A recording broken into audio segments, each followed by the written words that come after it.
Ladies and gentlemen, I was going to do a Mueller, what am I doing? A Durham probe special counsel live stream tonight. We will still talk about the Kash Patel interview. Kash Patel is amazing, and we're going to talk about that interview. But I had to talk about this.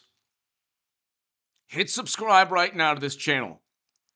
Tell your friends about this channel. This is going to be a very important live stream because it's going to take us um, uh, to a trip down memory lane. Take us on a trip down memory lane. When Michael Avenatti was going to run for president, Avenatti 2020, and you just can't make this up.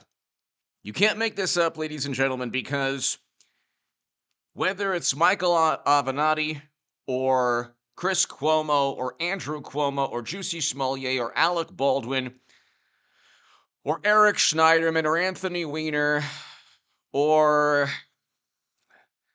a couple of Democrats that we can name in Virginia, the list goes on and on.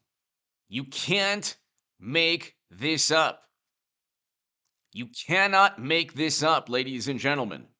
You just simply can't make this up. And so Michael Avenatti right now, so hit subscribe if you want to support this live stream via Patreon. Via Super Chat. Your Super Chat is greatly appreciated, ladies and gentlemen. It allows me and helps me do these live streams. So if you want to support these live streams, if you enjoy them, your Super Chat is greatly, greatly appreciated. Michael Avenatti now is found guilty of taking $300,000 from Stormy.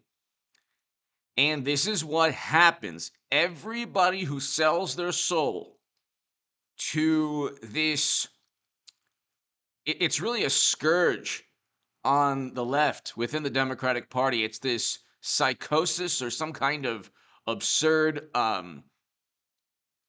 obsession. They want to take down Trump so badly that they sell their soul to they ignore logic, reason, critical thinking, rational thought, and they just accuse Trump of everything under the sun as if simply a mere accusation, as if simply accusing someone is enough to bring them down or take them down. Michael Avenatti was championed.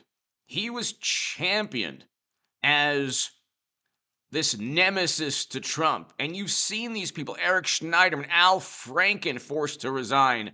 All of these people who went after Trump are now, they're nowhere to be found now. They're either in prison or they've lost court cases. Michael Avenatti found guilty of bilking Stormy Daniels out of nearly $300,000 in book proceeds. Avenatti convicted of pocketing nearly $300,000 from actress Stormy. $800,000 book advance. So it's pretty lucrative. It's pretty lucrative. Okay? And the jury spent about 15 and a half hours deliberating. 15 and a half hours deliberating before returning the verdict on Friday afternoon. The wire fraud charge carries a maximum penalty of 20 years in prison. He's already serving time for extorting Nike. So, you just can't make this up. Herschel Ballard, thank you. Thank you so very much, Herschel. Always so kind of you. So kind of you, Herschel. Thank you. Thank you very, very, very much. Greatly, greatly, greatly appreciated. Thank you, Herschel. And to my Super Chat, thank you. Thank you as always, Herschel. You just can't make this up. You just can't make this up. When you sell your soul, this is like some kind of phenomenon. It is a phenomenon, ladies and gentlemen. The list of people. I mean, you can go and look, just list off the number of people. Okay, you can list the number of people. Michael Avenatti is the latest one. Well, he was. I mean, Jeff Zucker at CNN. You have the CNN president, Jeff Zucker. You have Michael Avenatti. You have Chris Cuomo. You have Andrew Cuomo. And don't even get me started on. Don't get me started on the other employees at CNN, because we can't talk about that. That's not part of YouTube guidelines and policies. So we don't I mean, just the morally superior among us. Let's just take a moment and look at things from an aggregate perspective, a bird's eye view. Look at all of these people. Look at all of the people who went after Trump and who are now either facing prison time or losing lawsuits or forced to resign. I mean, look at all of these people. And we can go through these people again. Michael Avenatti is we're talking about what happened right now. Chris Cuomo, Andrew Cuomo, Jeff Zucker, numerous people at CNN, which we can't really talk about. Then, Eric Schneiderman in New York, Jussie Smollett, Alec Baldwin. Involuntary manslaughter charges are almost certainly going to be leveled at him. They would be leveled at anybody else not named Alec Baldwin. Then you have, you could list, the lieutenant governor, I believe, of the Democrat in Virginia, then the governor of Virginia, they had their own controversies. Then mashed potato brains himself, then Hunter Biden. We can go on forever with him. It's like unbelievable. The Trump curse, Quinn, is real. It is not a joke. And when you go after Trump and you sell your soul to the media mob, you sell your soul to, there are very few journalists. They're all activists. There are very few journalists out there. JG, hello.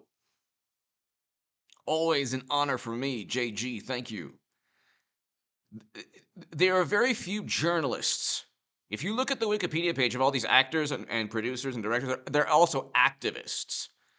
And the journalists might not claim to be activists, but they're activists also. They want a specific political outcome.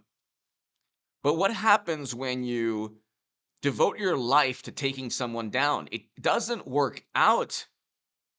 You cannot devote your life. And what happens also is Michael Avenatti was on CNN and MSNBC something around 200 times. Okay, let's just look really quickly before we get into why he was convicted. Let's just look at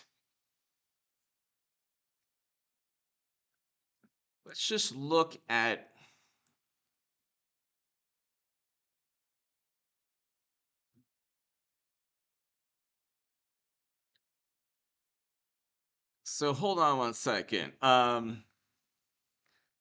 Let's just look at how many times. How many times was he on?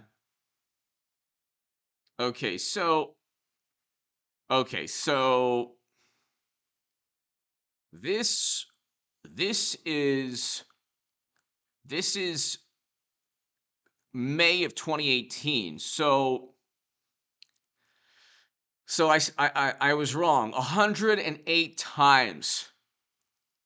108 times. He was on CNN and MSNBC. What do you think that did to his ego? What do you think that did to his What do you think that did to his ego? I mean, you appear on CNN and MSNBC 108 times. Then on Twitter, the cauldron of discontent and paranoia and apoplectic reactions to Trump, the echo chamber of morally superior Democratic politics. The man is on. Think about this for a second. This is so interesting. That's why I had to do this segment. It's so interesting. Think about that. Think about that for a second, ladies and gentlemen. Think about that for a second. And to my super chat, thank you, Herschel. Thank you so very much. Think about that for a second. He's representing Stormy, so that's kind of a high profile.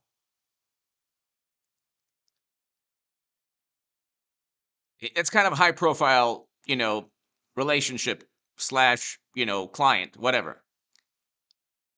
Okay, so he's representing Stormy against Trump. So he has every liberal Democrat thinking or believing that he is, St. George slaying the dragon.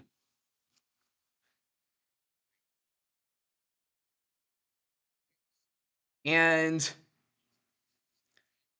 so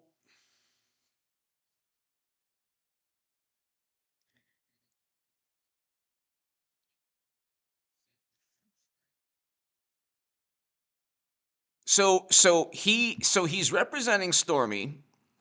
He's going on MSNBC and CNN 108 times. Okay? he listen to this. It was actually more than 108 total. He went on he appeared on CNN 65 times and MSNBC 43 times between March 4th and May 10th. So that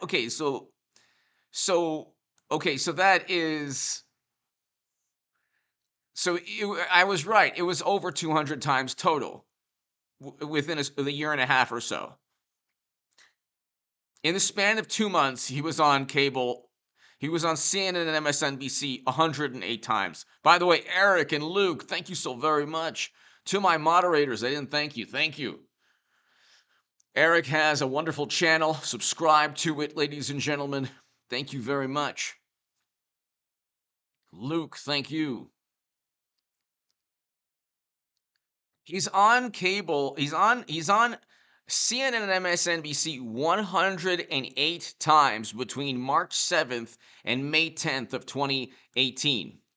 Okay? Okay? This is why Americans in general don't trust media. This is why. This is why. Every day of 2018, this man was celebrated as the savior of the Democratic Party. We're going to get to Avenatti 2020 in a second. So he was already convicted of extorting Nike, which is very bizarre. Okay? That was bizarre as well. So that was bizarre. So he was sentenced to two years for attempting to extort Nike. Okay? So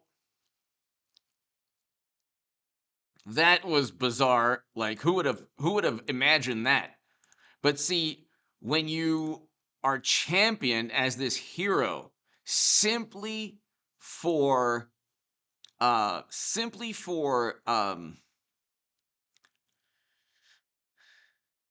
when you're championed as this hero simply for opposing Trump because they have this infatuation, this unhealthy obsession, this actually immoral obsession. It is immoral to dislike Trump just because of his tweets or his personality. Tell me what the man did that Biden isn't like. If you don't like him from a left-leaning perspective, Biden on every topic is infinitely worse from a left-leaning perspective. Maybe not certain, maybe not like the topics that vote blue no matter who people care about. But if you're like a far left, ideologue or far left or leftist or, every topic from immigration to foreign policy to economic policy, he's not even addressing student loans. He said he was going to take care of abolish student loans. That's what he was promising to do. He didn't do that. And Democrats promised everything from Medicare for all to packing the courts to ending the filibuster. And that didn't happen because they lie through their teeth. And guess what? They couldn't even pass their infrastructure or their Build Back Better because not a person in the Democratic Party talked about building infrastructure in the past 3, 4, 5 years. All they did was focus on trying to impeach Trump, take down Trump. It never worked.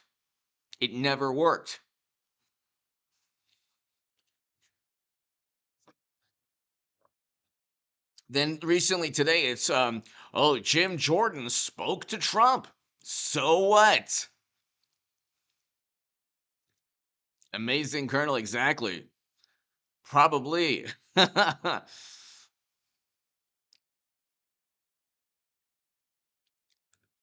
So then you have,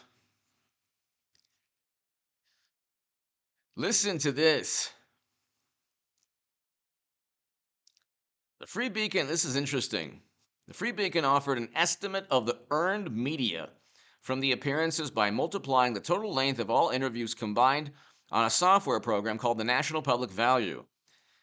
And using the media monitoring service TVIs, which can track all individual appearances, it offered an estimate of $174 million, $174,631,598.07. Can you believe that? According to one estimate, he was able, he served as, he brought in enough revenue just by being on, he earned enough revenue for MSNBC and CNN. They're not really paying him, right? These are free. They're not. I've been on CNN before, like 4 times, like 5 years ago, 6 years ago, and I've been on MSNBC like 2 times. Once, even before I started talking about Bernie Sanders, but they don't pay you. They just call you up and you just talk about an article you wrote or whatever. And he alone was worth $174 million, over $174 million in advertising revenue, apparently, to one estimate. Okay? That's how much this man was worth to the cable companies. Hal, hello. Missy, hello. Everybody here, hello. David, hello. Tammy, hello. .com, hello. So, then you have, you just type in, this is what I love because the internet, the hilarious thing about Google searches is that they don't update everything to, when something like this happens, and Avenatti is convicted yet again, they don't update the searches to, okay, so the Fast and Furious Michael Avenatti, July 10th, 2018. Then 7 hours ago, New York Times, Michael Avenatti found guilty of stealing from Stormy. You went from, this person is an intrepid, champion of truth and justice and the American way of protecting democracy from the orange monster devouring our values, devouring decency, the cruel, this is the hilarious part I heard, cruel. Now, I was against certain policies that President Trump but then he actually reversed one of the policies in particular.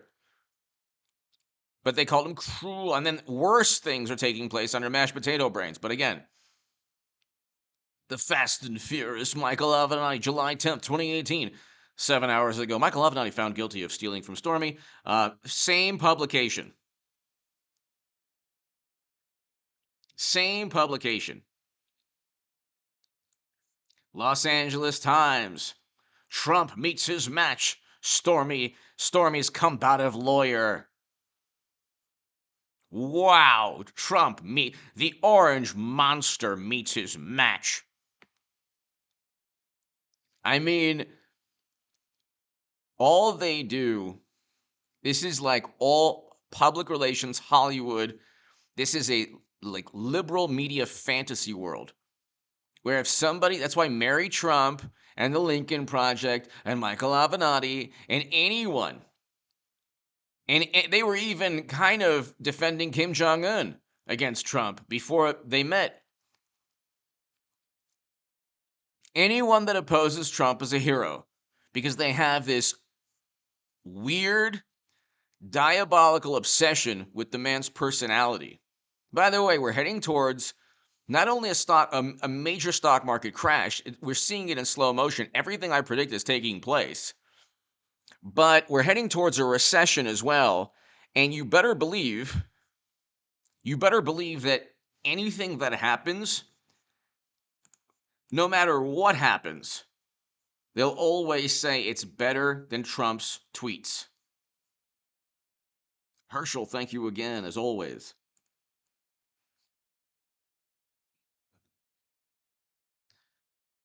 So, and then they went, this was kind of hilarious. So before Michael Cohen flipped and sang, Trump lawyer Michael appears to be selling access to the president, says Stormy attorney. Okay. So they were all over. Now Michael Cohen is a big, darling of the left. I mean, it doesn't matter. This is why you have lifelong liberals retweeting Bill Kristol. I mean, what a completely irrational or illogical thing to do if you're this lifelong liberal, because Bill Kristol was not only a Bush Republican and not only a neoconservative, but also opposed marriage equality, like the Lincoln Project did, like Bush Republicans did. And now they're like part of they'll never be part of the in crowd, ever, because if they ever got, which they never will, the Republican Party back, or got power within the Republican Party again, which they never will, because it's Trump Republicans are completely a populist or far more populist movement than anything the Bush administration was, or than anything the Democrats were, because they completely squashed whatever populist movement they had on the left with Bernie, cheating Bernie Sanders.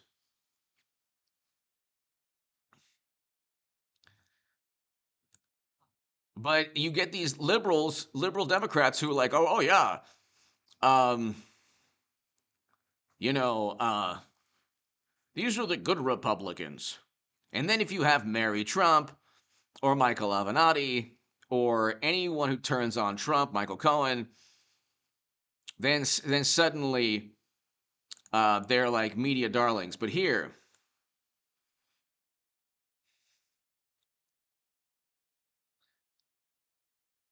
hold on one second. So here, Trump. Uh, um, he would keep saying, he would keep saying a certain phrase.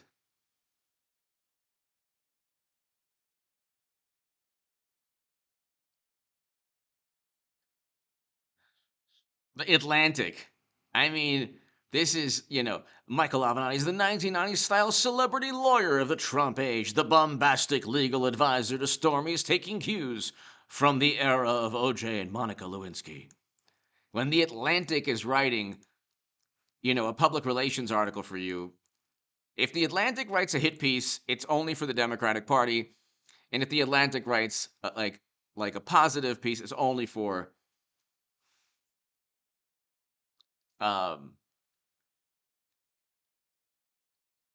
It's only to help whatever the Democratic Party. It's only to further any objectives of the Democratic Party. They have an entire public relations machine. I mean, you could see it right here. But see, again, this would take critical thinking skills, and we can't have that if you're on the left. So we can't have any of that.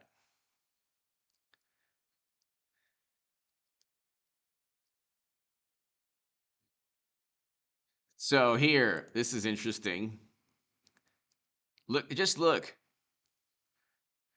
So, what is this? An ABC affiliate? No, I don't even know. Um, News 18. No, it's another country. But Stormy Daniels, Michael Avenatti skyrockets to Trump's chief critic.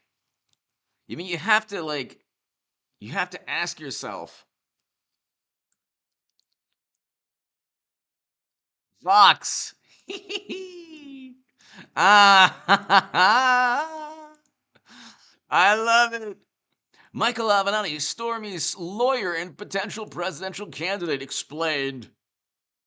Oh, explained. Well, what are we explaining? Okay, let's hear this.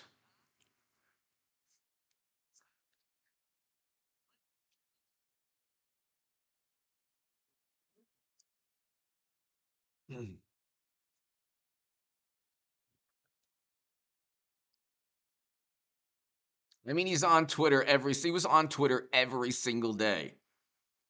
He was on Twitter and we don't kiss up to Putin. You talk about xenophobia, blaming uh, the demagoguery was primarily from um, the Democratic Party.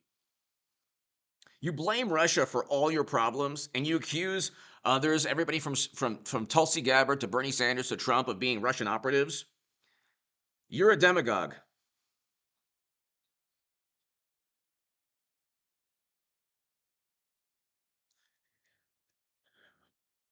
But I mean, solidly pro-choice. Would never nominate a justice to Scott. Oh, really? Really? He would never know. Okay. Now he's in a position of nominating people. Okay. Oh my God. He just basked in the glory. And this is what happens when you become popular on the left. They champion you, they lionize and champion you. And yes, Eliza, drinking coffee, Starbucks. They champion you and lionize, you know, they just try to turn you into this rock star, but it's only to tear you down. The worst thing, and I wrote a Jerusalem Post article on "You're wrong, Dr. Rand, you're wrong." So that'll be below in the pinned comment. Jerusalem Post op-ed. Anyone the Democratic Party props up and champions and turns into this rock star or icon or, popular political celebrity, whether it's Michael Avenatti or Juicy Smollett or whatever, eventually media, and they'll do the same thing to Alec Baldwin, media will use you to make money while at the same time making you think that you are a champion of truth and justice and you're saving democracy from the Orange Menace. And then they will turn on you so quickly. They did the same thing for Anthony Weiner, the aptly named. They protect media. Look, media, the media today are full of journalists who are liberal Democrats. They're liberal Democrats first and journalists second. And the editors at these publications are liberal Democrats. They will not publish stories truly detrimental to the Democratic Party. They will not. They will only publish and focus and investigate on stories that are detrimental to Trump. Anything that could possibly hurt the Democratic Party will be barely reported on, and definitely there won't be any suspicion or investigative journalism. You could kiss that goodbye. You can kiss that goodbye. And so what happens is you have a person like Michael Avenatti, or you have a person like Alec Baldwin, or you have a person like Eric Schneiderman, or you have a person like Chris Cuomo. You talking to me? Talking to me? You talking to me? You want some? You want some of this? You want some of this? Notice how he would never do that against somebody that he truly believed could ruin his day.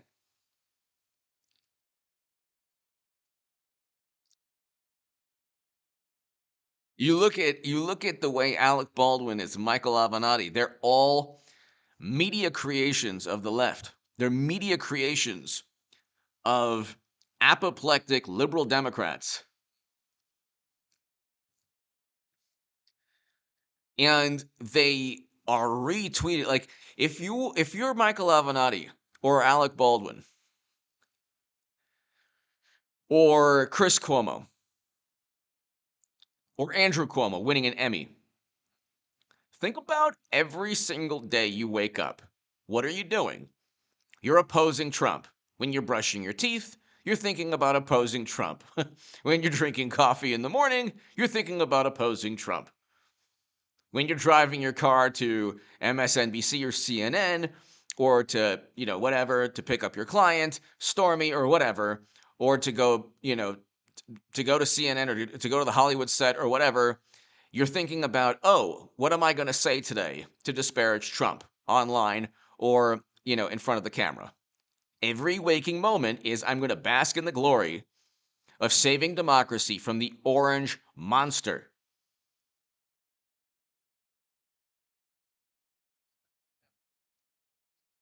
And think about what that does to your ego. Think about if you already have an ego. It's not like Alec Baldwin and Michael Avenatti were like these meek and shy people. They already had an ego. But imagine if you're told every day how wonderful you are and how important you are and how essential and critical you are to saving democracy. Imagine every single day you're retweeted. You could say the dumbest things online, you're still retweeted a million times because Twitter amplifies stupid messages or vapid political speech or dialogue or, so imagine. So every single day, he is told and he's invited to parties and he is written about in a favorable light, and the Los Angeles Times and the New York Times at the Atlantic and all of these publications are writing wonderful things about him. Oh my God. So imagine, imagine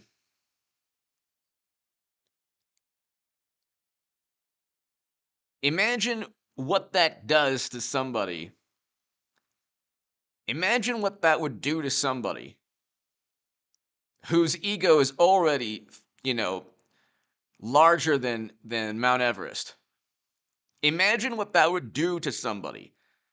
They were talking about Michael Avenatti 2020. Okay? This is the blue anon rabbit hole. They're the ones who like look at Republicans or Trump supporters as backwards and unintelligent. Politico Michael Avenatti is winning the 2020 Democratic primary. Actually, that was preordained already, like all their primaries, but anyway. Um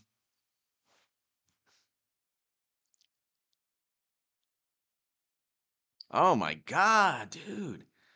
What is going on? How is that not how is that allowed in the chat? How is that name allowed by YouTube? Anyway, um sorry everybody.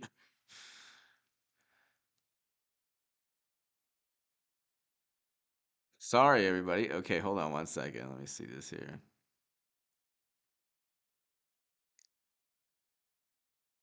All right, so I hid the user forever.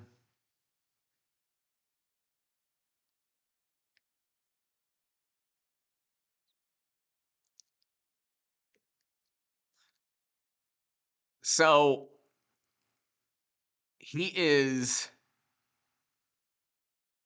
So he is. So let me know. Let me know if the chat, if there's any, you know,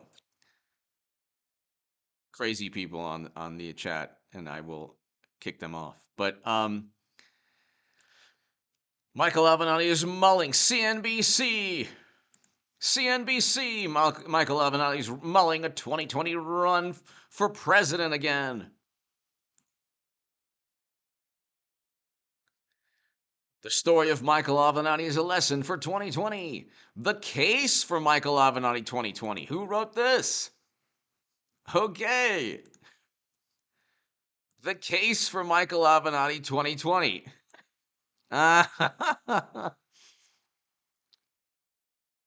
CNN. CNN President Michael Avenatti, never say never. CNN politics. All it takes. Do you understand? Is all it takes is um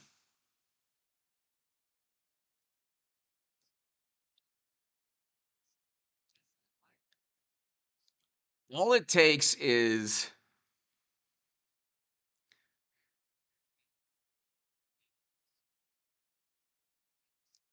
all it takes is you to just obsess over Donald Trump. Oh my God. Obsess over Donald Trump.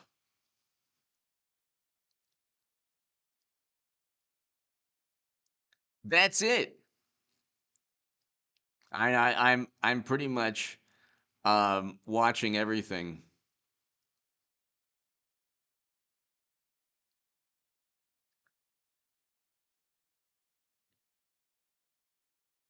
Yeah, I'm just watching right here. I'm watching the chat. So if I see any completely crazy name, I am kicking them off. But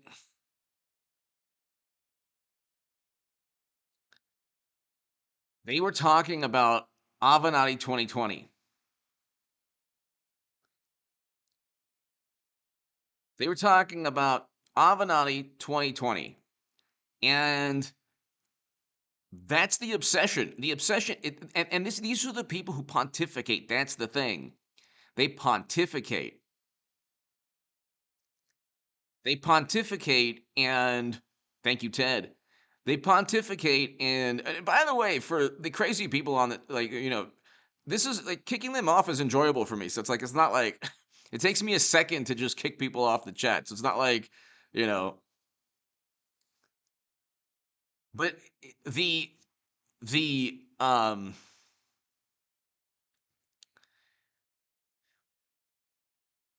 the obsession they have over Trump is an unhealthy, like a diabolical obsession.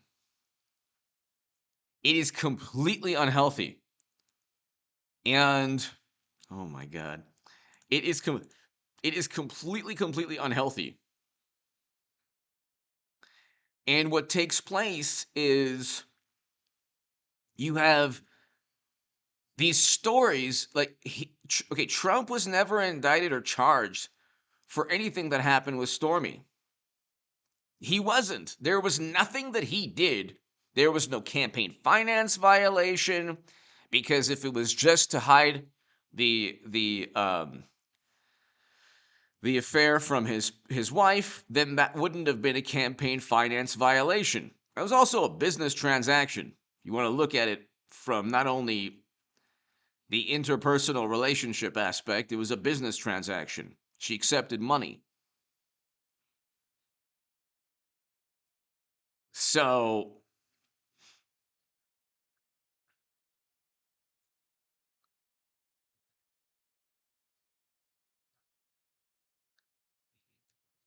It's like when you obsess over every single thing that a person says, and you focus on trying desperately to take down that person. Thank you, Herschel. Thank you.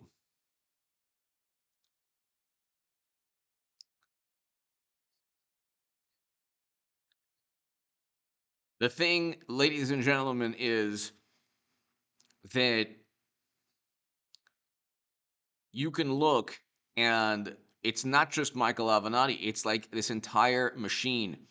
And what they do is they focus only on JG. Thank you, JG. So kind of you. You were over the target, and the internet trolls are in overdrive. Rams or Bengals? JG, thank you. I think the Rams can do it. I think the Rams could do it. I would have been worried about the Chiefs. I would have been worried about the Chiefs. I would have been worried about the Chiefs. Um, but I think the Rams can do it. I really do. I think they have the momentum, and I think they have the defense. I think the Rams can do it. JG, thank you so very much to my super chat. Thank you. Thank you. JG, thank you. Very kind of you. Very, very kind of you. Thank you. As always, thank you for watching, and just it's an honor for me. Thank you. Um It'll be interesting if the Bengals win. The first ever win. The Bengals, interestingly enough, lost 2 Super Bowls to the Niners. I remember the Icky Shuffle. Who remembers the Icky Shuffle? Icky Woods. Great running back in 88. But it'll be a good game. Maybe the mayor will, you know, uh, hold his breath, as always. JG, thank you again to my super chat. Thank you. Thank you. But I mean, you have Michael Avenatti. So he's the man. It's like the man is taking $300,000 from his client, and she, to Stormy's credit, she knew right away. She knew right away. And I mean, a lot of times you might not know what the attorney or the accountant, or if you're like a million, multi-millionaire or whatever, you might not know. Um, but it's like the interesting thing is like the character of the type of person. You have to understand the character of the type of person that opposes Trump. Like I never, when I was writing a great deal about Madam Secretary Clinton, I never made any leaps of logic pertaining to morality. I never I never said that Clinton was immoral.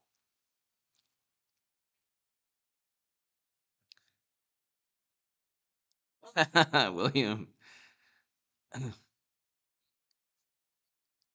I never said that Clinton was immoral, because once you start getting into morality, you then start, um what happens is you go into this blue anon rabbit hole of disowning friends, and because there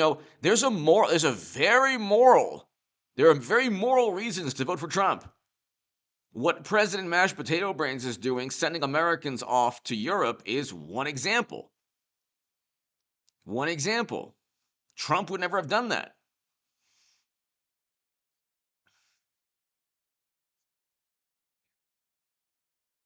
And foreign policy to me, so like there are people who on Twitter. They've started liberal Democrats who remember that I was published in Salon with the Huffington Post. They're saying, "Oh, H.A. Goodman wrote that he wouldn't vote for Clinton because of the. I mean, just even though the Supreme Court was at stake." And my vantage point was always that a hawkish foreign policy, a hawkish foreign policy, okay, a hawkish foreign policy is far more of a danger to the country and to the world than even a conservative Supreme Court. And now I'm conservative on the Second Amendment, so I'm happy. And other issues too, like I enjoy free speech. The authoritarians are on the left. They want to silence speech. Anything they hear, they equate with people losing their lives. They want to silence speech, and they want to get into quagmires and military interventions. So you have to ask yourself, who's the authoritarian here? The people who set up and framed Trump? Like, authoritarians have full control of their media and intelligence agencies. Trump is the antithesis, the antithesis of an authoritarian. Thank you, Sonny. Thank you.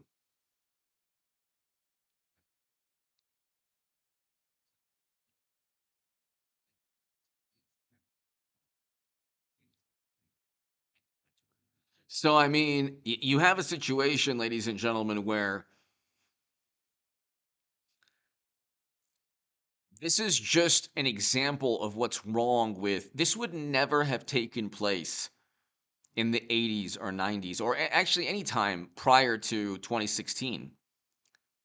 The machine, the system, whatever you want to call it, realized that they can't stop Trump.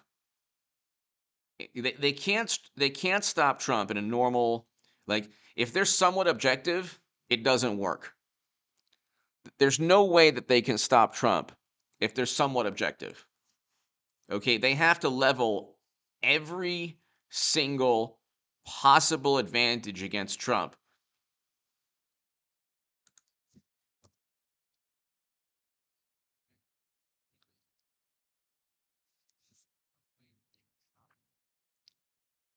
They have to level every single possible advantage. Oh my God.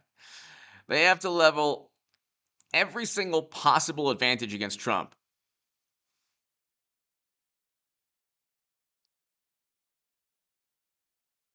JH, hello.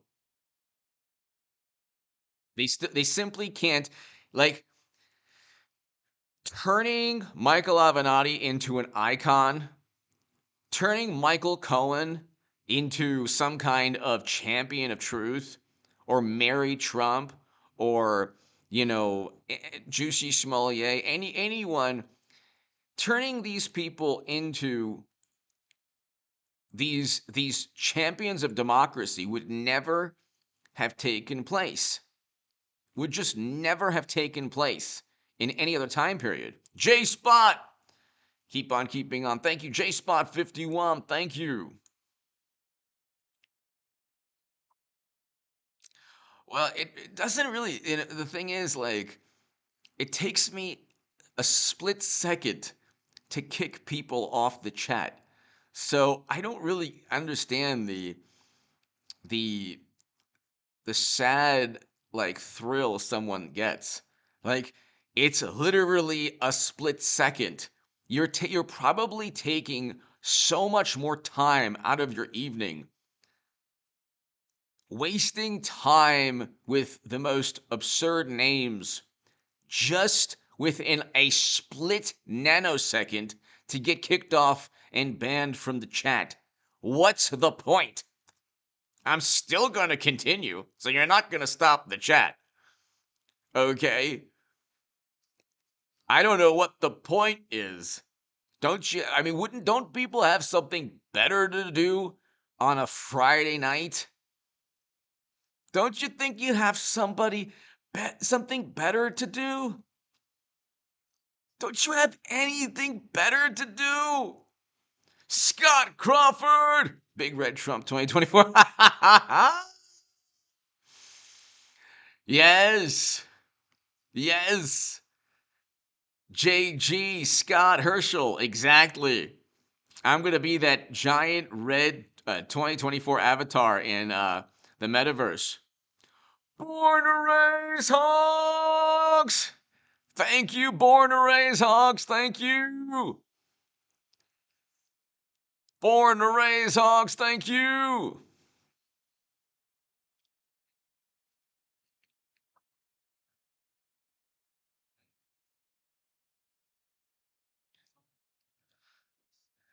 Thank you, Born to raise hogs. Thank you so very, very much.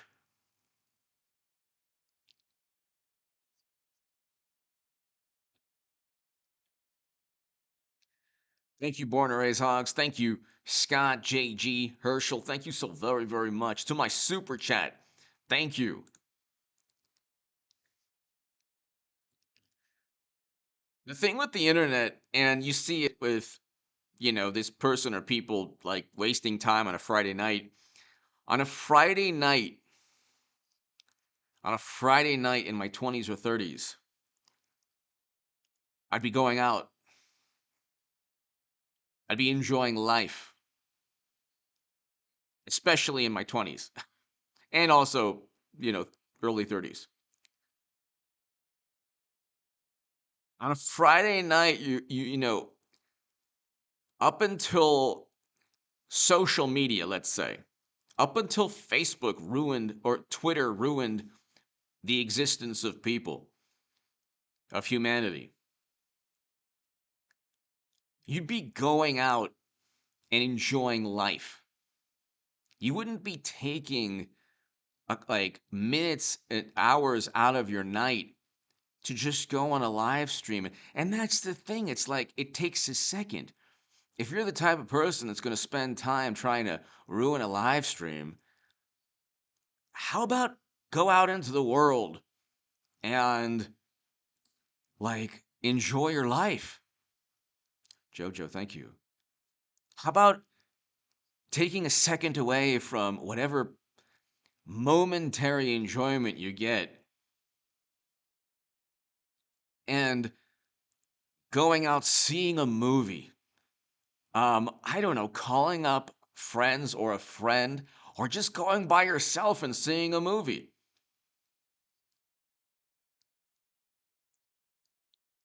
Life was like an adventure.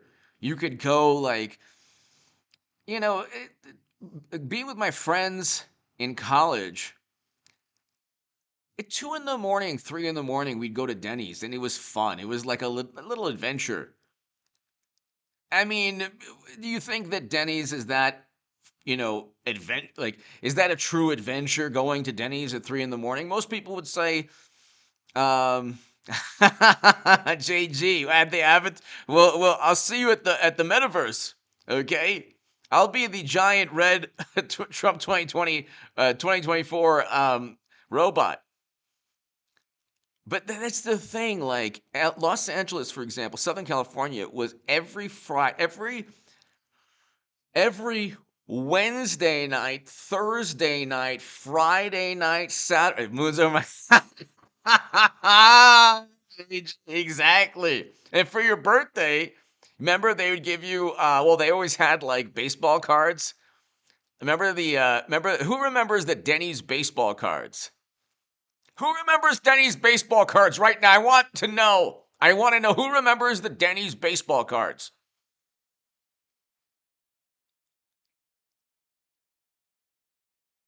Who remembers the Denny's baseball cards?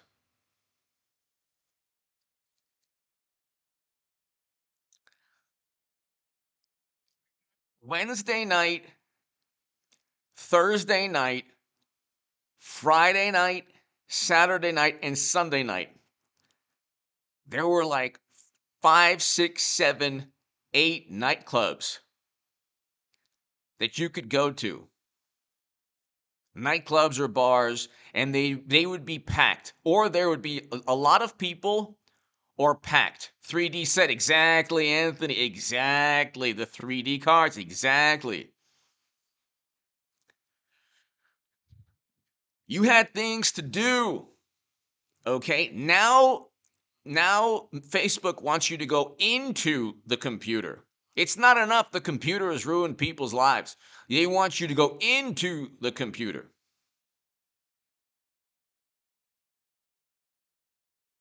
I would go to a nightclub with a pager, okay? I had a pager. Who had pagers?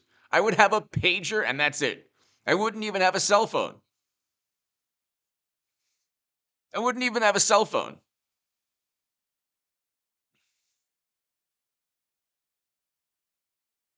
And if you met like, you know, wonderful person, you would get her to. She would write her name on a cocktail napkin, or you would write your name, and you'd have like just a cocktail napkin with the person's name and phone number. So you'd call them on the phone and speak to them on the phone and talk to them and schedule a dinner or a movie or whatever on the phone. And there was no MapQuest, so you would get like, okay, turn left on, this street and take this freeway or whatever.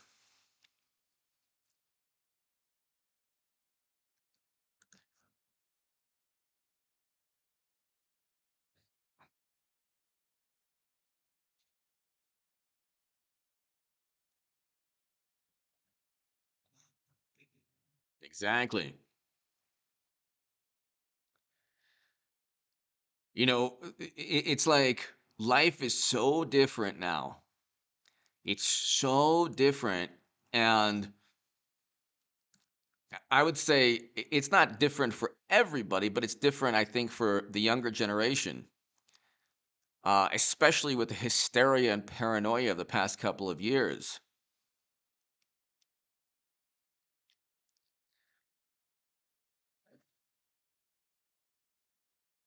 You know, in my 40s, perimeter.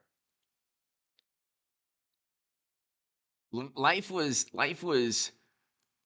much more like you could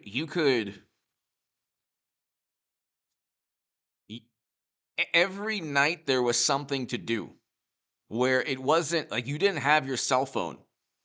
There was no cell phone that you could hide within. Born to raise honks, thank you again. To my super chat, thank you. That's what, like, when things got really bad, when Facebook became popular.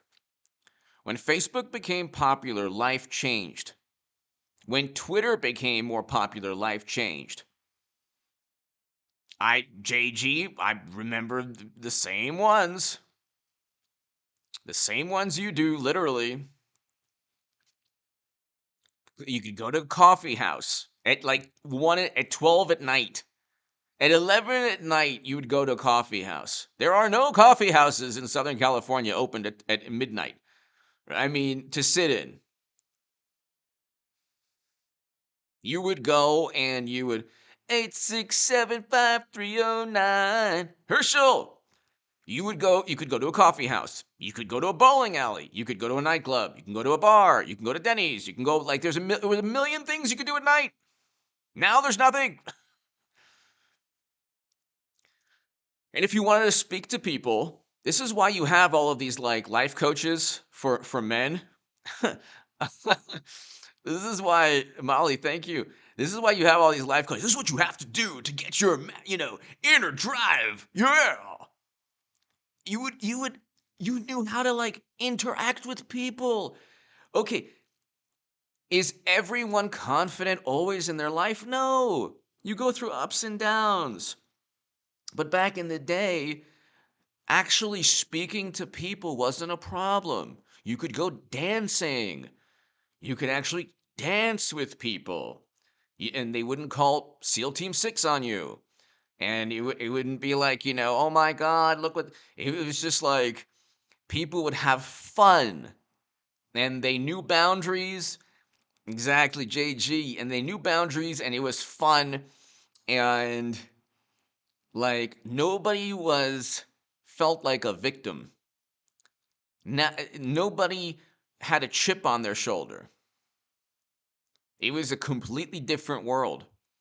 You could go to the mall and have fun. You could go to a coffee house. You could go anywhere and have fun, or with your friends, or and I'm sure young people do that now, but maybe not to the extent. Maybe not to the extent, you know. Now I hear like young people talk, younger people, it's like 20s, are like, oh, 20s or 30s, oh, their game or their style on, texting or on Instagram or direct messages. There was no direct messages. You'd have to call the person. Hello, how are you? It was nice meeting you. Do you want to go to a movie maybe or have dinner? Or, okay, oh, that's cool. Yeah, I'm going. Oh, yeah, I'm studying this also. And they would talk to the person. They would ask questions, talk to get to know the person. But you know what I'm going to do? I'm going to make a Trump 2024 big giant bubbly avatar robot man,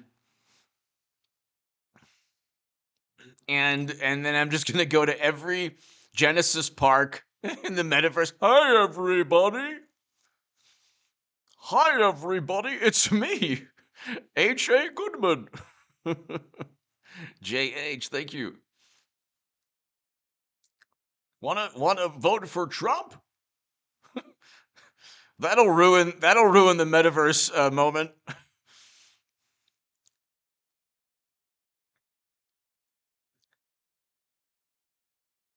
Exactly. It was like Big Red Robot.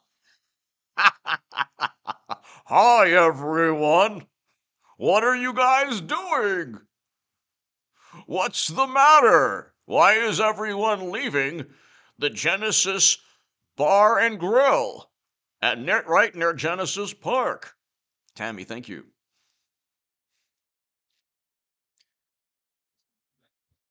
You would go. I remember you could go places in Los Angeles at 1 in the morning, 2 in the morning, and it would be packed.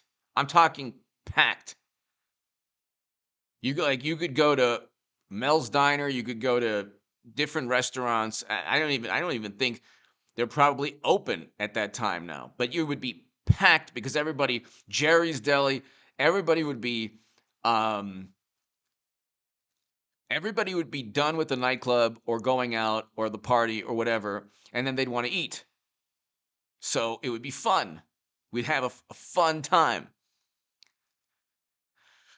And nothing in our lives in our 20s or even early 30s had to do with politics. Nothing except if we read the Wall Street Journal or New York Times or whatever, Washington Post, but then it was just politics. That's it, just politics. You could watch Johnny Carson or Arsenio Hall or like David Letterman up until, a couple years back, and it wouldn't be about politics. A couple, JG, a couple, a couple.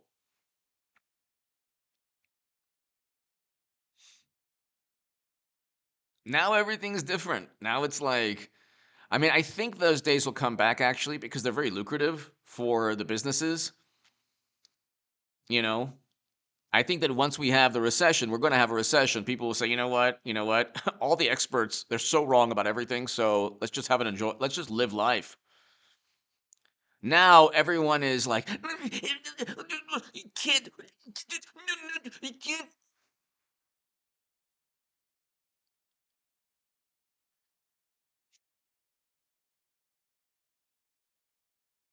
Everyone's putting way too much. Like politics has infused. Like when I get calls from people drunk 2 years ago, I can't be your friend anymore. You're like Trump. It's like, you know what? You know what? The society has changed. Did anyone call you? You voted for Bob Dole. I can't be your friend anymore. You voted Dole. You voted Bob Dole. I can't be your friend anymore. You voted Herbert Walker. No, Herbert Walker Bush. You're not invited to Thanksgiving anymore.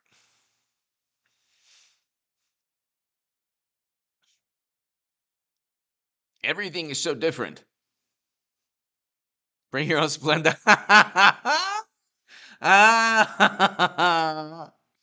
I remember when you could write your own Splenda packet yourself without pretending that someone gave it to you. And I'm not that old. I'm really not.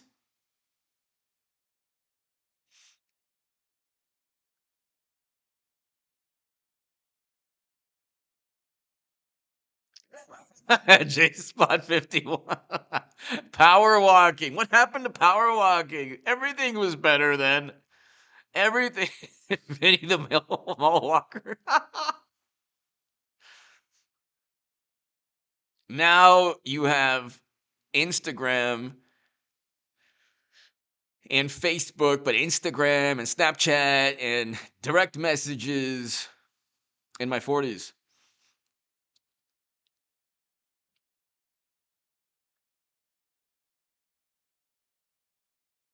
JG, yeah. I mean, but JG, it's also, when people tell you, and this is for everybody here, when people that's right. When people say I can't be your friend anymore because of politics, what they're doing is ignoring any moral vantage point that you have for voting for the opposition candidate. So the narcissism and the arrogance and also the ignorance comes to play. You get these text messages from people, and you get people like slowly kind of distancing yourself. And gee, I haven't spoken to so and so in a long time. I wonder what happened. Oh, Trump probably. I mean, then like in an alternate universe, when you know what hit the fan, who would be there for you and who wouldn't be there for you? If it takes Trump, to ruin a friendship, in an alternate universe, that person wouldn't be there when the what really hits the fan. But technology is not good. It's not good because you know what? The one thing human beings do very well is harness negativity. That's the one we do that extreme in a very efficient and um in a very efficient manner. We harness negativity and we're able to tap into that endless well of negativity and angst and frustration and tribalism. And technology has not made the world better in terms of bringing people together or making the world a more peaceful place. It really hasn't. It's made business you know function, made people money. That's true. I'm on YouTube right now. Exactly. Exactly. That's for sure. No, but like Twitter is primarily negative emotion. It's all about emotion, and it's negative emotion generally. Most interactions on Twitter are in between snarky and negative, just in between sarcastic and overtly confrontational and negative. So social media Rex, that's a little bit before my time. I would have liked to seen that. I could imagine. But social media, what it's done is it's given people a way to be negative, a way to actually distance yourself from others. And it's like this little euphoria, or this false sense of belonging, or this vapid sense of amusement or enjoyment, or this tiny little thrill from getting retweeted. It's actually, you know, meaningless, but it means something at that moment. And so people are, I mean, I haven't been on Instagram, I don't know, but like, it's probably a younger, um, more dynamic version of Facebook, but still, you probably see people getting, um, you probably see people getting into arguments all the time on Instagram. So, exactly. Negative reactions are easier to develop. I mean, politics was never that important. Like, all of these people who disowned you or dislike you because of politics, they were never into politics. None of these people were ever into politics before Trump. But then they read the New York Times and they said, "Oh, I'm suddenly very interested in politics." Like, well, the New York Times is an extension of the Democratic Party. That's it.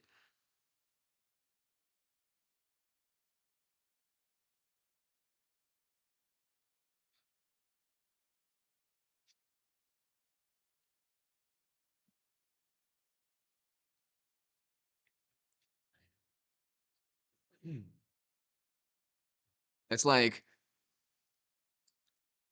the the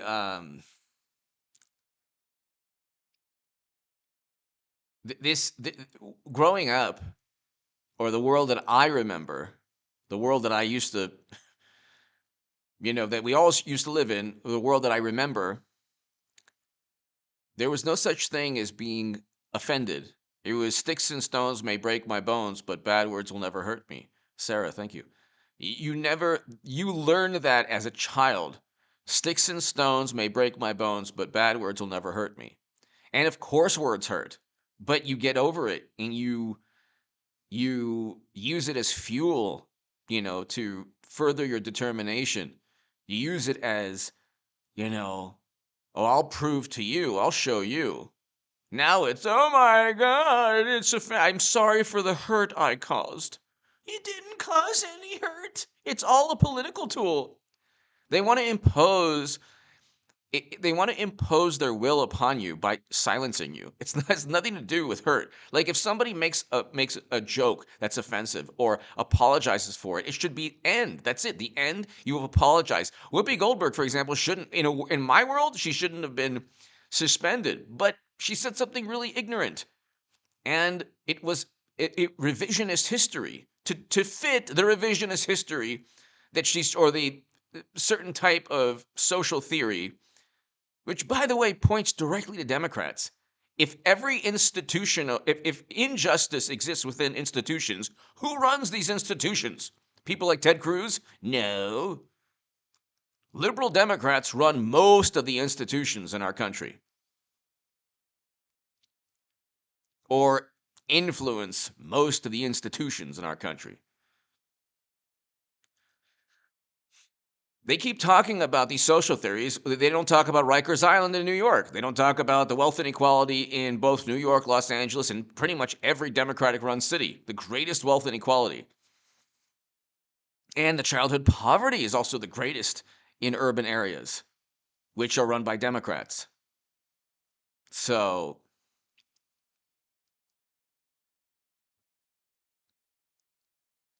but it's like,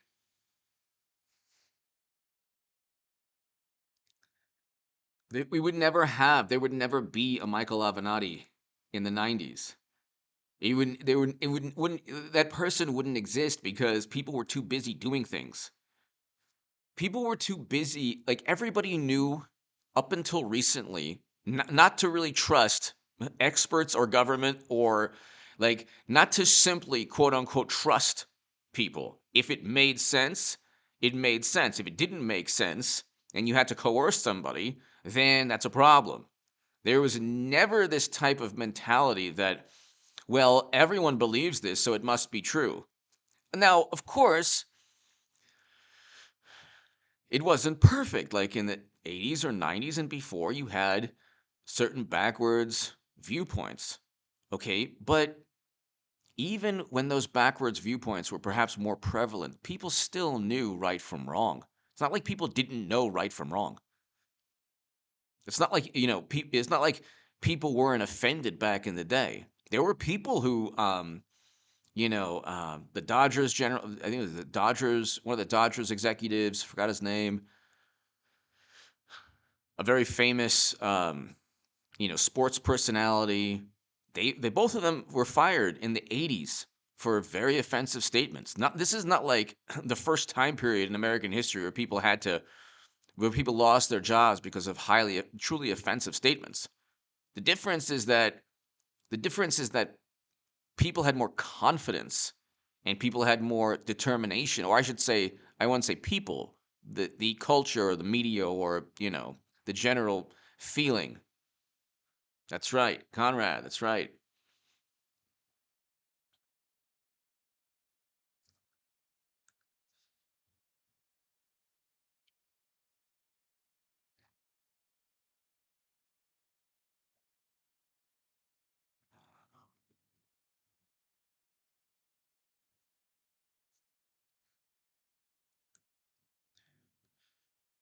So, I mean,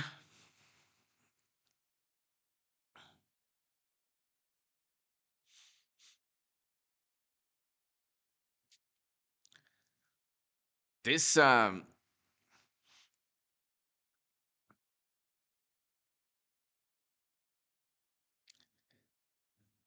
agree, S23, I agree. Now you have all of these, like, media is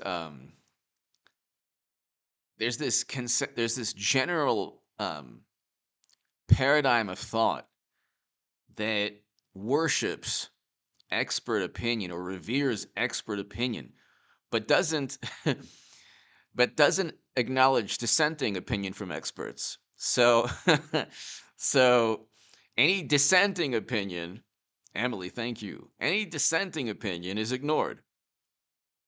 Any dissenting opinion is not any person who has an opposing viewpoint is harmful. Then you have Neil Young, removing his catalog, and there was this it's not true. Apparently it's not true, but they people were talking about Barbara Streisand, or that would have been hilarious.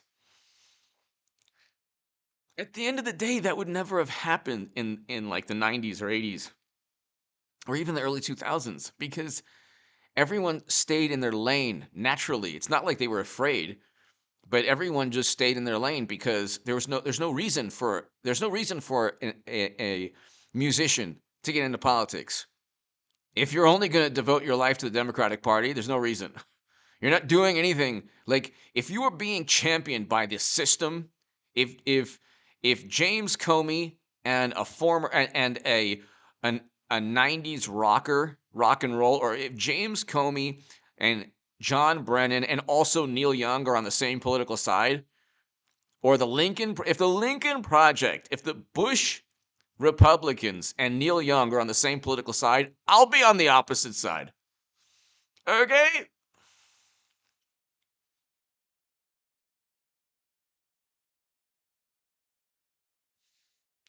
I mean, it's like they don't really realize, like, you put two and two together. Look at all the people who oppose Trump. Everyone from Michael Avenatti to Neil Young. Neil Young is not on the side of truth and justice and democracy.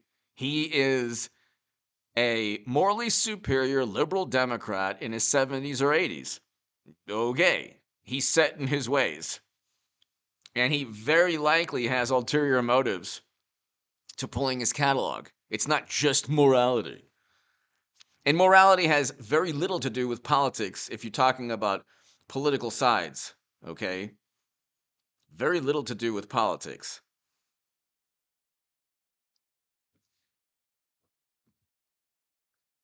Because there's a moral case to be made to vote for Biden, and there's a moral case to be made to vote for Trump. There's a moral case to be made to vote for Hillary Clinton. There's a moral case to be made to vote for Tulsi Gabbard. Not everything is, what's happened is people have become so arrogant. You learned also early in life never to talk about religion, politics, or money. You don't go into a dinner party. Oh yeah, I have this amount of money. How much money do you have? How much money do you have in your bank account? How much money do you have? Hey, how do you like the hors d'oeuvres? How much money do you have? You don't say that. That's rude. That's uncouth. That's boorish. You don't ask people how much they have in their savings. well, maybe in Southern California you do, but I don't. You don't do that. You don't talk about religion. Hey, what God do you believe in? Oh, I disagree with my God is better than your God. You don't say that. And then politics you never talked about before.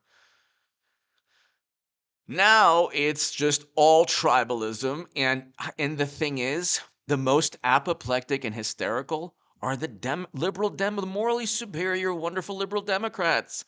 I don't care what they think about anything. Why would I care? Tell me why I would care. Tell me. And I've told people this too. I don't care at all what you think. But also, why would I? Why would I care what you think? If you feel like you're on this moral high horse, this soapbox, and you've convinced yourself that you're fighting for truth, justice, and the American way, and it's like you're not. You're retweeting the Lincoln Project. You don't know much about politics, but that's fine. You've convinced yourself you do. Great. Why would I care? I've had people text me, I oppose you. Okay. What? I don't care. What? Okay. What do you want me to do now? I want to let you know I oppose you. That's like when people leave, when they unsubscribe. I just want to let you know I'm unsubscribing from your channel. I've been a subscriber for this amount of time, and I'm unsubscribing.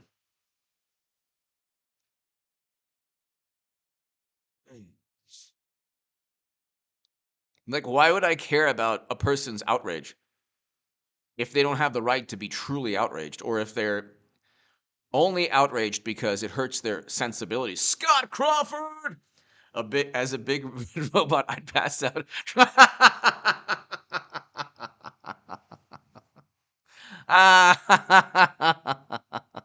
Scott, JG, and I would join you.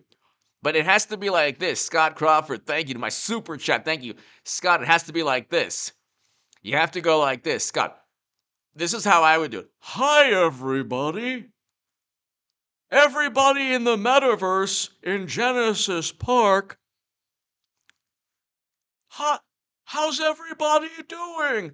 We're good. We're just having fun. Oh, guess what I have? It's a flyer. What is it for? What's the flyer for? Is there a party? Is there a party at the Genesis Bar and Grill? Yeah, it's a Trump 2024 get together. It's um, sponsored by Rudy Giuliani and the My Pillow Man.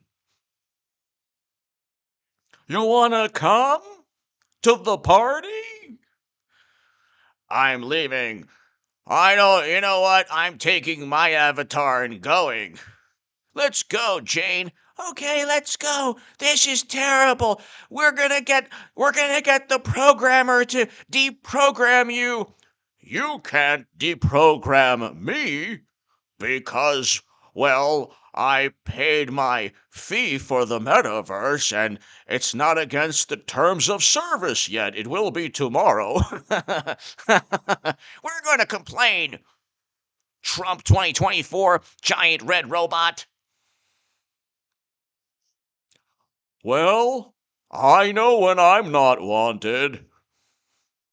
I'm just gonna go take a walk in Genesis Park and find other Trump supporting avatars.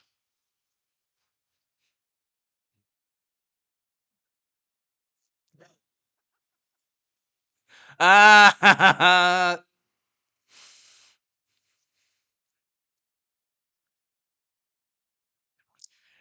Here's a John Lydon and Eric Clapton avatar. I am getting all the rockers who will eventually support Trump.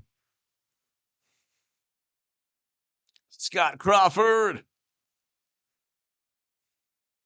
Thank you, Scott.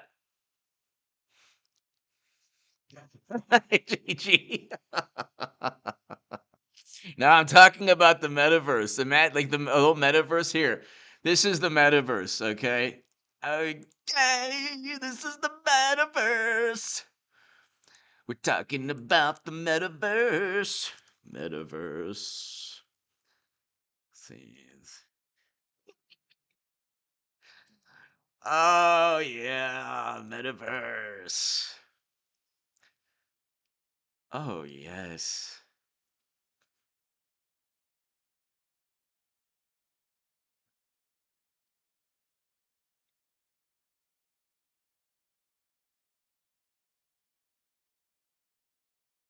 Well, that's not a good one. Hold on 1 second.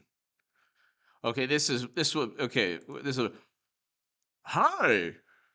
Want to join the My Pillow CEO face-to-face meeting?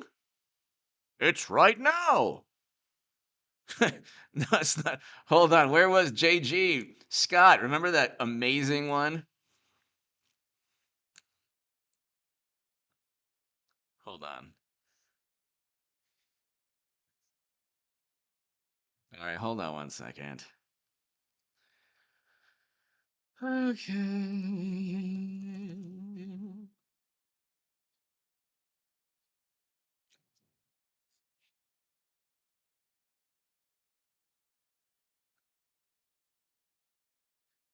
All right, hold on 1 second.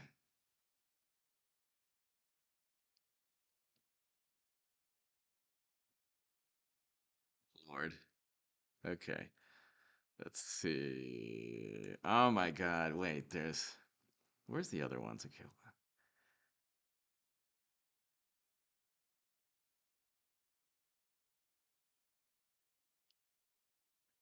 I definitely want to do anything Mark Zuckerberg, says is amazing. He definitely would never have any ulterior motives. Okay, hold on.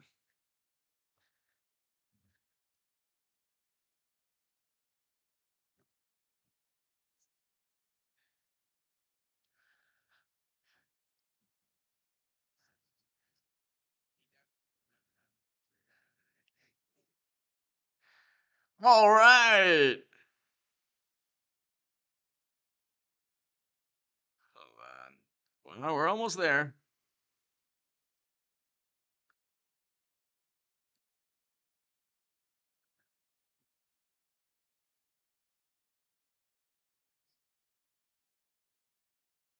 Okay, sorry. I'm trying to find. Who was the. Okay, hold on. I'm almost there.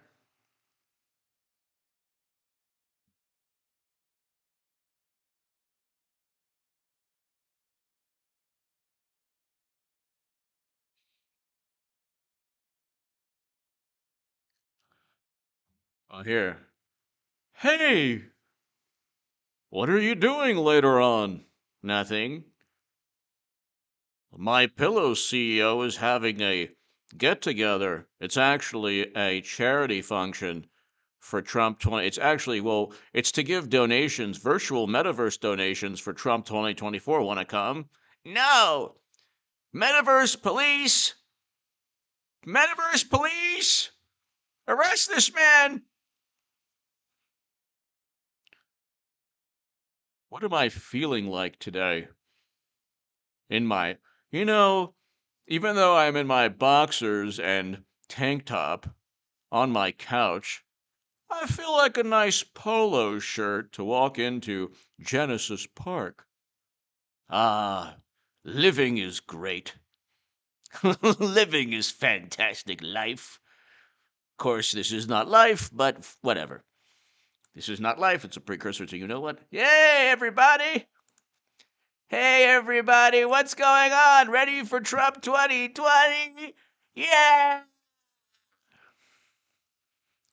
All right, everyone. I'm ready too.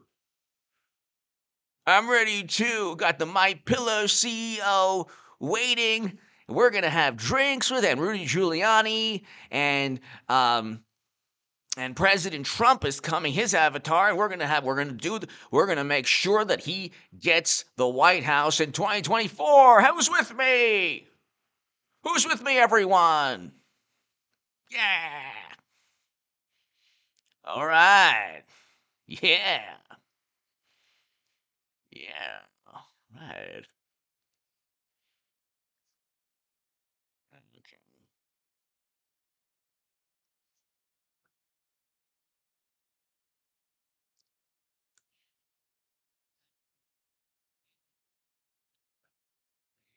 As you can see here, creating my new Trump robot.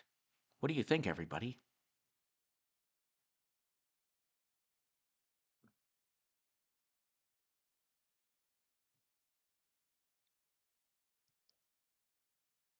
This is nightmarish.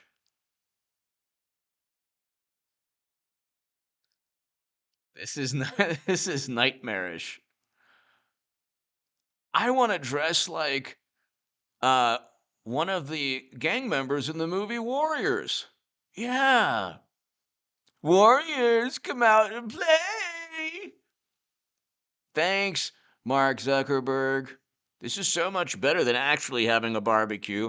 I'm going to have a metaverse barbecue right next to a lake, a metaverse lake, where I won't actually get wet because it's not really in existence, but whatever. Hey, dude, what are you doing later? Nothing much. Um, Want to give some donations to Trump 2024? We're having a big party for it. We're having all of these conservative Hollywood celebrities and their avatars coming. Want to go? It's going to be at a virtual metaverse beach. Yeah, let's go. Uh-oh, there's a virtual shark. There's a virtual metaverse shark. It's coming to get us. No. Dun dun dun dun dun dun. But this is the metaverse, so we can fly. We're flying away, shark. You can't get us.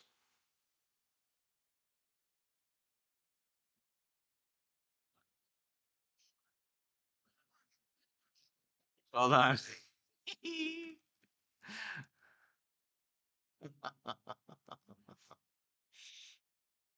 Miller Lite is opening a tavern. Oh, this is gonna be me. This is gonna be me. Hey, can I get into the?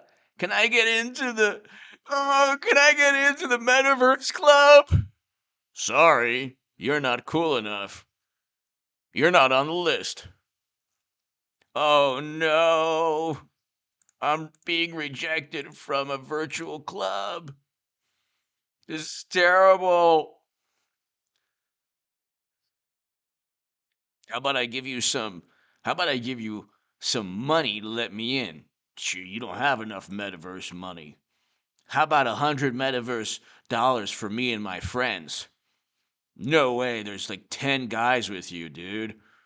You're not gonna get into the metaverse club with $100. Whatever.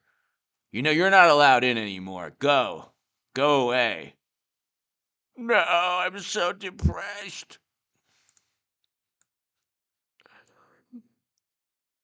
Going back on Facebook and Twitter.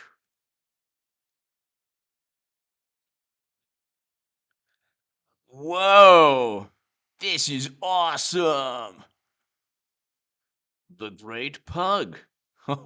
I got dibs on the middle seat. Oh my god. Join into the Great Pug. Yeah. Ah. You got ID? Ah. Scott Crawford, thank you. Oh no. What am I getting into? Invite me? You know what? I don't even want to mess with this.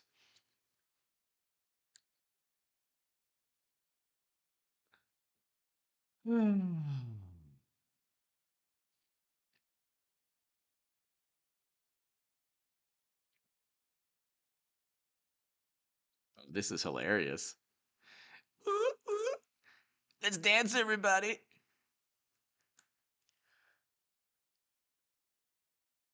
Oh, yeah. Oh, yeah. This is great. Oh, this is fantastic. All right. Scott, JG, we found it. Yes. Yes. Hey now. How's it going? Want to go to the Trump 2024 My Pillow party? My Pillow CEO party? Oh no. Do I owe you money? Oh no.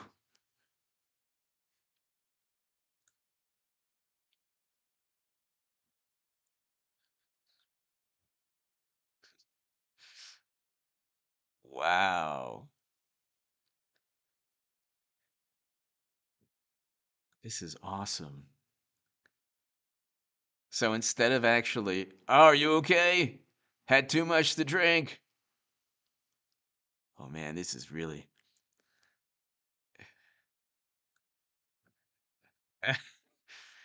You got Conrad. Yeah.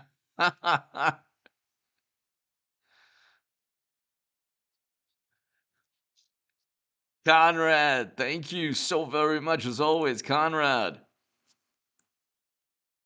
Hey, let's dance, everybody. Yeah. Yeah. Metaverse. Nightclub Metaverse. This is so much better than actually meeting human beings. Yeah. Bogdana Pupai! Bogdana Pupai! I'm still processing what you said earlier in the week about Trump not supporting M. Flynn and the fallout from that. Absolutely spot on. Thank you so very much. I felt that way, but couldn't put it into words. H.A. Badman for the reality. Bogdana Papai. After this, I'm going to go to a Metaverse nightclub, Bogdana Papai. I'm going to party. I'm going to party. Look at this party. Wow. Look at this amazing party. Bogdana Papai, thank you so very much. Thank you for your support. Conrad, everybody here, thank you for your support. Thank you so very much, Bogdana Papai. As always, thank you for the kind words. Hope you're having a great evening. Thank you.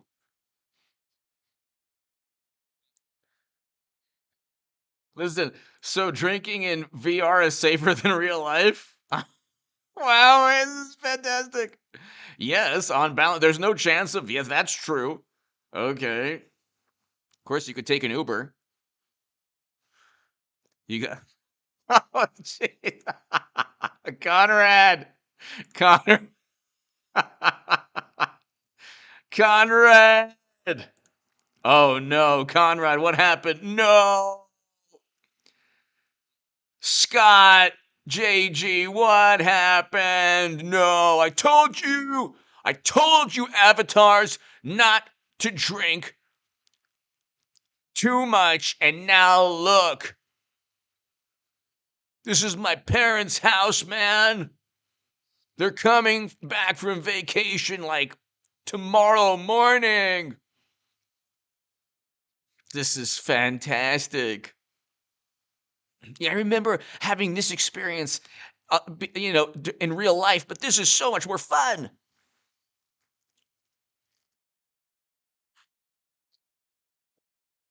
What they're trying to do is take everybody here, Conrad, Bogdan Papai,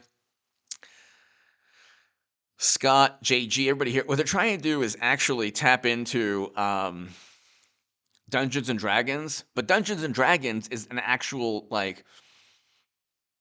you actually have to use your mind. Like you would play it growing up, and it was so fun. But it wasn't like this is like a nightmarish world where you're stuck in like Mark Zuckerberg's nightmare. Oh no. Well, what's this guy doing? What's going on there? What kind of party is this? These are all liberal Democrats. I should have known better. Hey, group photo. Yay! This is so fun. A large group of very drunk VR chat users in their natural habitat. In their natural. And now we see the VR users in their natural habitat. And now we see the VR users.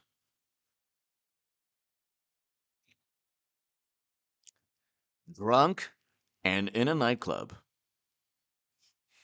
I have no clue who's more frightening or disturbing. Exactly. This is my house. This is my house on the weekends. It's party central, man.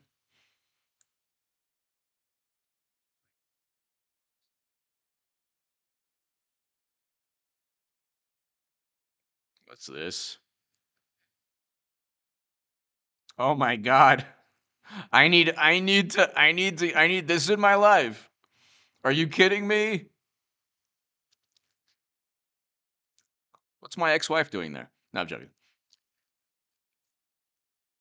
Oh my god. What's in the box? Bogdana Babai, I need this in my life. I don't have enough problems. I gotta go into the metaverse with Satan. Satan? Oh no. I'm even losing money in stocks in the metaverse. Or actually, the market's going up here. Actually, I don't have any stocks. I haven't had stocks for years and years and years. Stock market crash happening. Terrible. It's going to be terrible.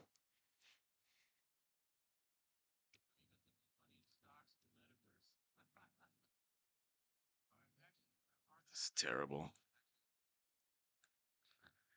Oh, Lord.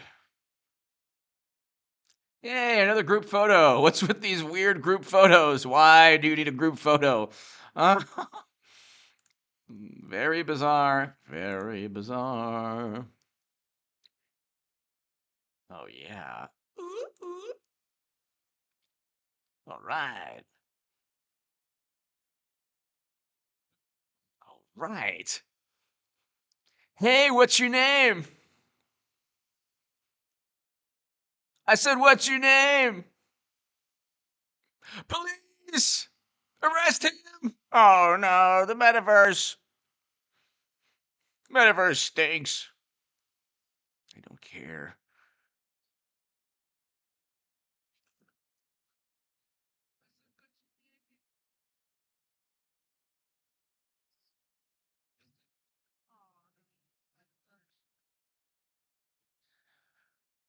All right, let's see here.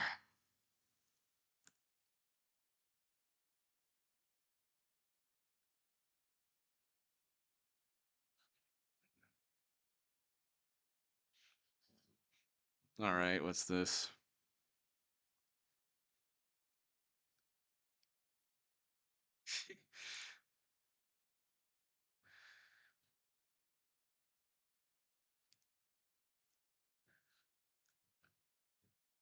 Hey, can I like come into the party, man? I just want to come into the party, man. What do I have to do? Are you on the list? Well, like, I don't know. I paid for Metaverse.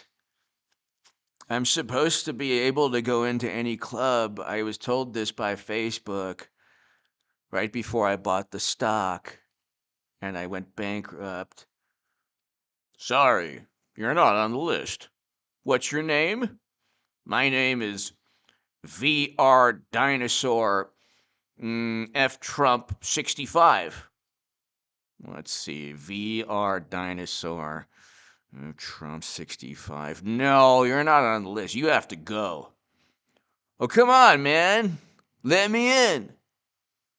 No, you're not on. You're not on the list. You know what? We're gonna get security, and we're gonna beat you up. We're gonna beat you up in the metaverse. Oh man. Okay, let's see here.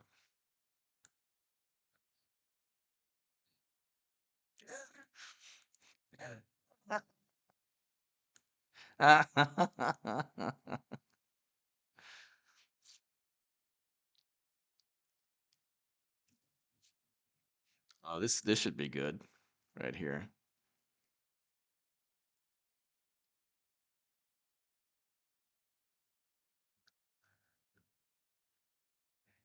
Hey, ladies, how's it going?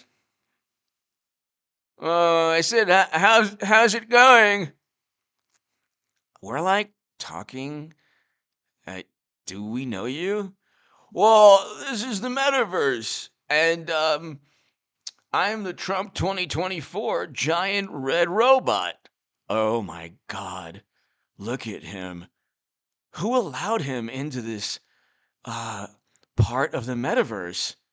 Yeah, I just was with my friends, and we were wondering, do you want some flyers on why Trump is better than, the current administration? No, get away. We're gonna make sure you're suspended.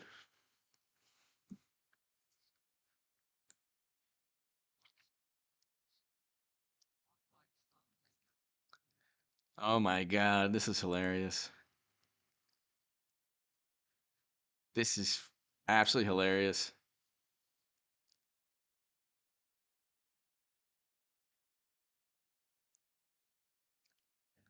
This is what the world has become.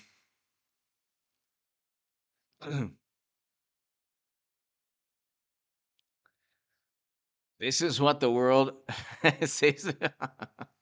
Luke, hello. Hello, Luke. Luke, we're partying in the metaverse, man. You got to join us. It's a party. It's a big party. Big party. All right. It's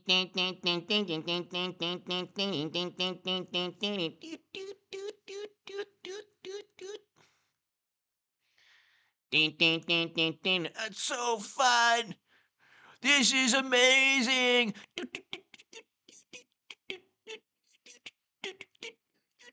This is so great. It's the metaverse. Hopefully, there's no Trump supporters here. There can't be. It's against the terms of service. Yay!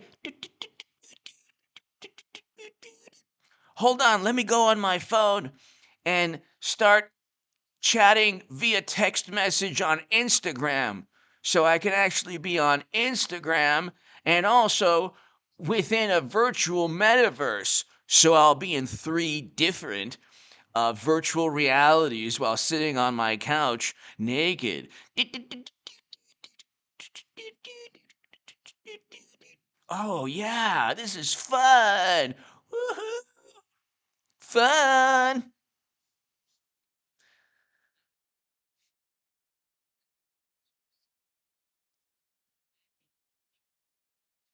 Oh my goodness, what did I find? Oh, look at I beat you in the metaverse. I just want to tell you I'll meet you in the metaverse anytime. Oh, my avatar. Oh, let's just say from the waist down, everything works. Oh my goodness. Oh, I got a master class on interns, on how to treat interns. My master class, my master tubing class. You put the two and two together. Put the two and two together.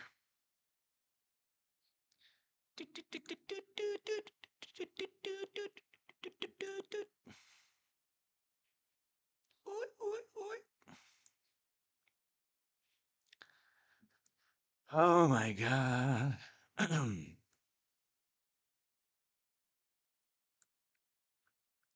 Oh my goodness. This is amazing. This is amazing. Oh, look.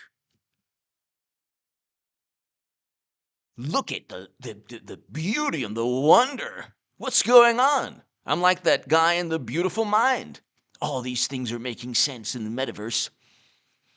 Suddenly, the world makes more sense when I retreat from the world into a digital cyber reality. Oh my God.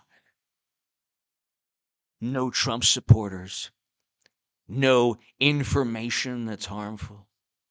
Neil Young everywhere I look. Keep on rocking in the free metaverse. Without opinions you don't like that are harmful to people, even though I can't tell you how many people whose lives were lost because of Joe Rogan's, thought process or interviews. But in the free metaverse.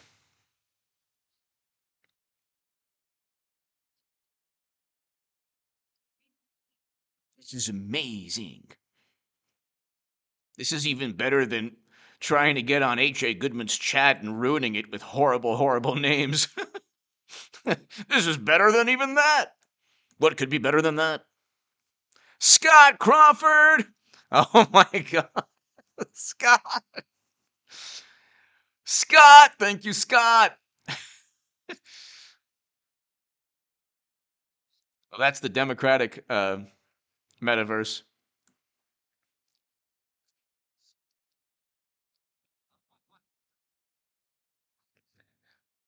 Keep on rocking in the free metaverse. Let's see. This is fantastic. Hold on.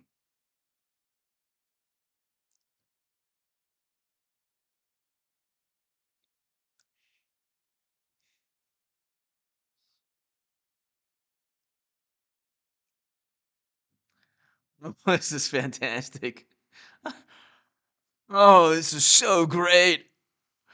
I'm burning so many calories in the metaverse. This is fantastic. Thankfully, I'm not riding next to any Trump supporters because we've banned them from the metaverse. Yeah, that's why nobody's wiping out. I feel great. How many miles have I gone? I'm passing everybody. Weak sauce, weak. Passing you too. Get away. Move it. Yeah. You can't ride as fast as I can, JG. Move it. That's right, JG. You're gone. Yeah. Woo. Yeah. Tour de France. What a nightmare. Nightmare.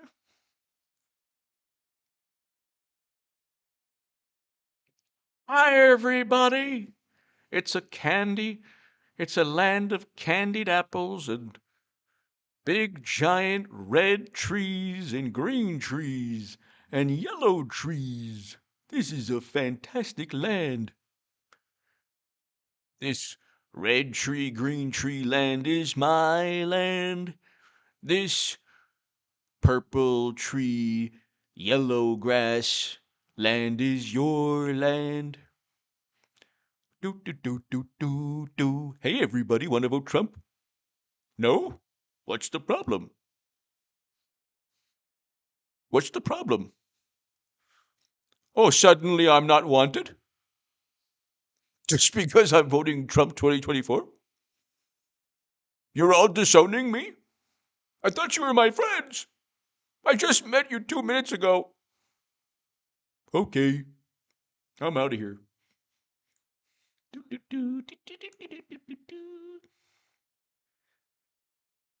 Oh.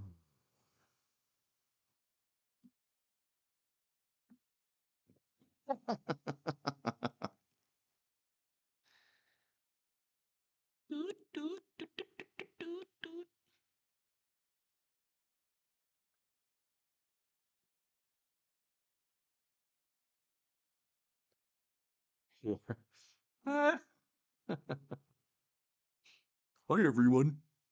What's going on? What's up, everybody?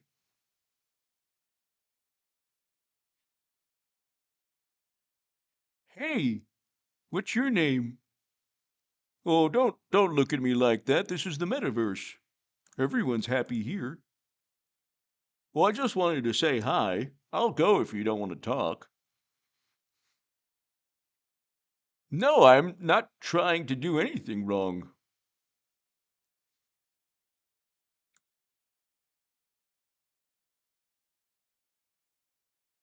Well, okay. No, I didn't mean anything. I didn't mean anything offensive. No, it says, well, I'm a Trump robot. That's why. A Trump 2024 robot. Yeah. No, I'm not breaking any rules. Well, that's not very nice. Well, how are you going to get me banned? Okay, fine, I'll leave. Don't call the police on me.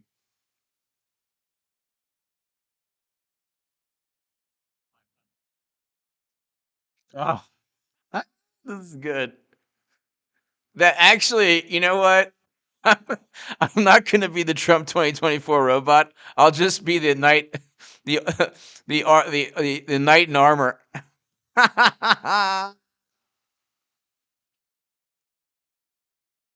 I'll be the knight in armor.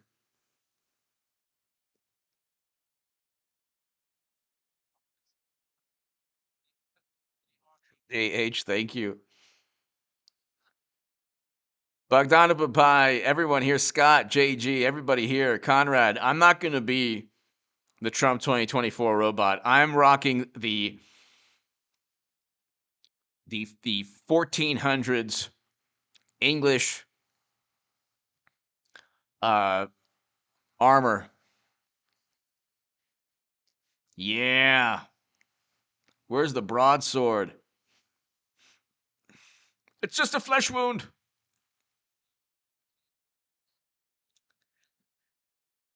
Hey everybody, what's going on? Guess what I'm doing tonight? Guess what I'm doing?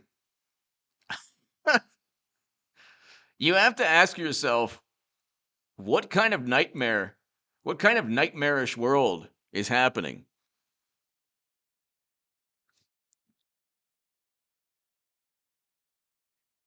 Cactus Man. Cactus. What's the matter? You don't like Cactus Man? Give me a hug.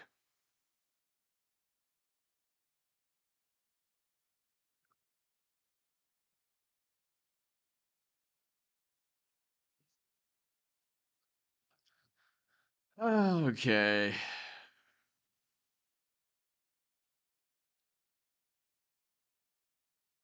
So here's like this does not seem this just does not seem amusing to me in any way. It really is a dystopian world. I don't know how we got back into this world, but it just seems like dystopian world.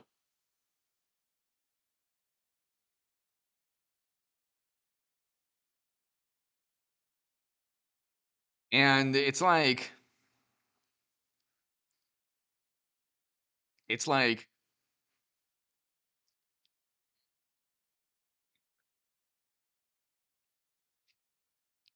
like we go from Michael Avenatti 2020 to the metaverse. This is where look, this is where the this is where the Democratic Party wants you to be. Going from Michael Avenatti 2020, which is what they seriously wanted to happen. Because, I mean, when the Atlantic and the New Yorker are writing articles about you running for president, you could seriously win. Well, if the Democratic Party wasn't preordained, you could seriously have a possibility of actually becoming nominee. They want, they went from Avenatti 2020 to taking group photos in the metaverse with, you know, futuristic sci-fi and fantasy nightmarish characters.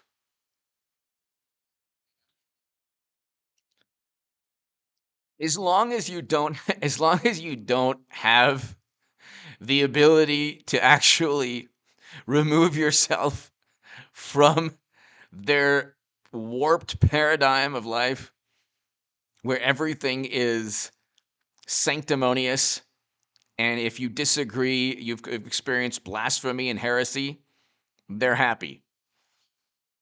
That's they want this is the end game of the Democratic Party. It's not this is not just an example of Facebook trying to gain more revenue. This is where they want you. This is the ultimate vote blue no matter who. Okay? Cuz you better believe there will be no political support for Trump in the metaverse. Zero. Zero. Ladies and gentlemen, thank you so very much. I think that there's only so much metaverse I can handle. Ladies and gentlemen, thank you to my super chat. I can't thank you enough, everybody. Thank you so much. JG, Conrad, Scott, everyone here. Thank you so very much. Eric and Luke, thank you. I'll be back tomorrow, everybody. Thanks, everybody. I might try to start a live stream earlier. So be here. Subscribe to the Stock Market Crash channel. It is below. I'll have more segments tomorrow. And everyone, thanks so much. Have a great, great evening, everybody. And thanks for being just so wonderful always. Bagnana Babai, everybody here, thank you so much. I'll be back